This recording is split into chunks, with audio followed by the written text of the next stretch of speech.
Ladies club ஆரம்பித்தேன். 100 பேர் நாங்கள் லேடிஸ் கிளப். அதுக்கு வந்து சீஃப் கெஸ்ட்டாக சரோஜினி வரதப்பரை இன்வைட் பண்ணுற போகும்போது எனக்கு இத்தனை பேரோட அசோசியேஷன் எனக்கு கிடச்சிது. கிளப்பால் அஜாதோ, வசுமதி ராமசுவாமி, ஆமாம் டாக்டர் சாந்தா, சரோஜினி வரதப்பன், ராஜகோபாலாச்சாரிய பொண்ணு லக்ஷ்மி, இது ராஜகோபாலாச்சாரியர் பொண்ணு லக்ஷ்மி.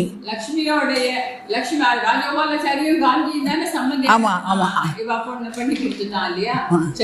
நாங்கள்லாம் ஒரு 5 பேர். எனக்கு அவளோட அசோசியேஷன் பை சான்ஸ் எனக்கு கிடச்சிது. அவளுக்கு என்னுடைய எந்துவை பார்த்து ரொம்ப சந்தோஷப்பட்டு இவளுக்கு ஏதாவது நம்ம வேலை கொடுக்கணும் அப்படிங்கிறதுக்காக நிறையா இனிஷியேட்டிவ் எல்லாம் பேசிட்டு இருந்தா. அப்போ என்னோட குடும்ப சூழ்நிலையில் எனக்கு குடும்பத்தொட்டு ஃபுல் டைமாக போக முடியல. வென்னவர் ஐ ஃபைண்ட் நான் போவேன். அதுக்கு அவள் அகாமடேட் பண்ணி